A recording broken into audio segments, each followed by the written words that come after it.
Adă-mi un pic de sare, stai un picuț. Hai de pula mea, ce groază. Nu pot, Sandule, asta mic. Nu pot, nu. Bine, mă, bine. Atunci știi ce faci? Nu, stop. Nu mă stai, compa. Nu, pune-l într-un pahar. Bun. Da? Pune-l într-un pahar. Îl bagi în gură, faci gargară și nu-l înghiți.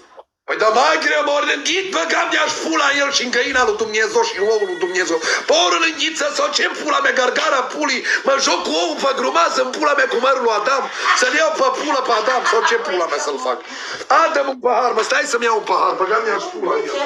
Îl înghice pe ou, pe găină. Să-l iau la pulă sau ce pula mea să fac cu el. Fă gargara atâta, hai. Ce gargara pulii să fac, bă, băgam mi-aș pula în gorgona ta să-mi bag. Pă lasă-o!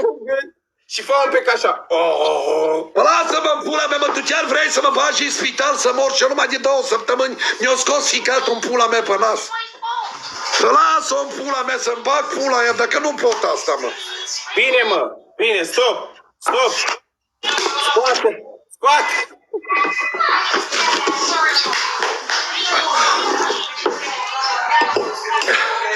Au. Șui.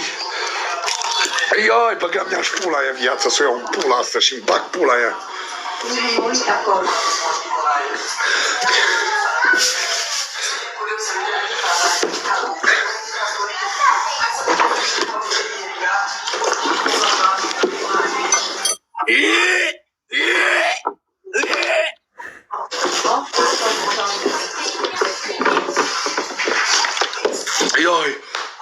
Ioi. Vai, dar nu să mă face vomit. Ioi, să mă bată Dumnezeu mult. Ioi.